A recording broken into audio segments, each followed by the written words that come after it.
మీరు చింతపడటం వల్ల మీ ఆయుష్ ఎక్కువ చేసుకోగలరా? అది మీ చేత కాకపోతే తక్కువ వాటి గురించి చింతయ్యేలా?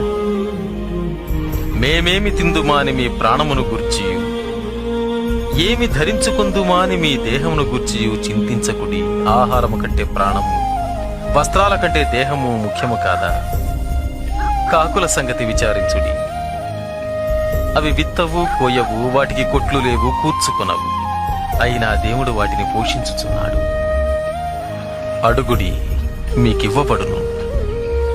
వెదకుడి, మీకు దొరకును. తట్టుడి, తలుపు తీయబడును. అడుగు ప్రతివానికి ఇవ్వబడును. వెదకువారు కనుగొనును. తట్టు ప్రతివానికి నీ తలుపు తెరవబడును.